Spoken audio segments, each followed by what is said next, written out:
This is a play-along guitar workout for an exercise I describe in this video, where I explained why beginner guitar players usually have an easy time learning chords, but have a hard time switching chords quickly. In the exercise, we're going to use a metronome to gradually shrink the gap between chord changes until we're strumming each chord 8 times at 100 beats per minute.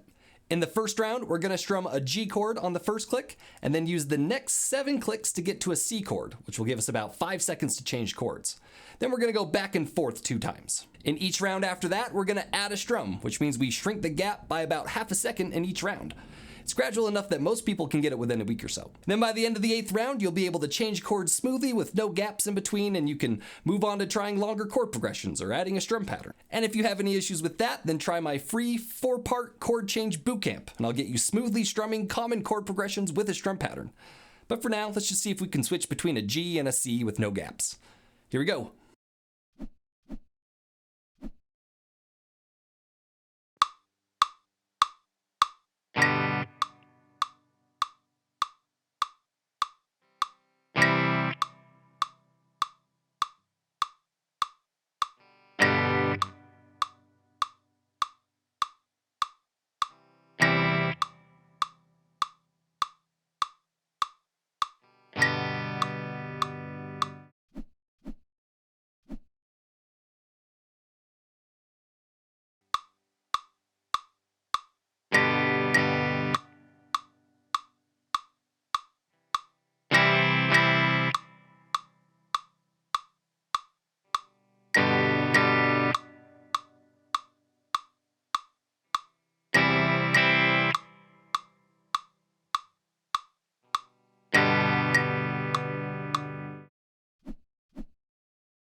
Hey, you made it!